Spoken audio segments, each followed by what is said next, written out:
បាយអីនេះអើយខ្ញុំឃើញអ្នកឯងមកពីធ្វើការយប់មិញហ្នឹងហើយនេះ Yes ហ្នឹងហើយខ្ញុំនៅធ្វើការយប់ដល់ម៉ោង10បានចេញមកដោយសារការងារខ្ញុំឥឡូវវាច្រើន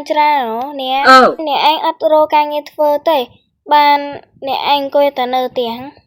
អីនេះចង់មើលងាយខ្ញុំមែនទេទោះបីជាខ្ញុំនៅផ្ទះក៏ដោយក៏ខ្ញុំជួយធ្វើការងារផ្ទះក៏ដែរ តែអ្នកចឹងក៏ចឹងទៅកុំប្រកាន់ខឹងខ្ញុំអីខ្ញុំគ្រាន់តែសួរតាយំហើយថ្ងៃនេះទៅលេងល្ខោនមិនបានតែងខ្លួនអីតែងខ្លួនម្លឹង អីអ្នកផលនេះទៅដូចអត់តសម័យអញ្ចឹងអីនឹងហើយគេតែងខ្លួនតែអញ្ចឹងហើយនេះខ្ញុំនេះមាត់ស្ពេះហាត់ពាក់វ៉ាន់តាហើយខ្ញុំនឹងពាក់មួកទោះបីជាមិនក្តៅក៏ដោយនេះហើយគឺជាសម័យថ្មីនៃពិភពលោកណានេះអីហើយអ្នកឯងនេះខ្ទប់មកទៅអីយ៉ាងម៉េចសក់ខ្ញុំមិនស្អាតទេអី ហាញ់សើថាវាស្អាតទៅសើម្ដងទៅអើយទៅចាំវាវាយពួកយើងលើយពុយមានអីអ្នកអើយស្អាតតាអ្នកឧស្សាហ៍ខ្លាំងតាំងខាងខ្ញុំមកខ្ញុំទៅវិញនេះខ្ញុំទៅបោះផ្ទះហើយនេះអូខ្ញុំភ្លេច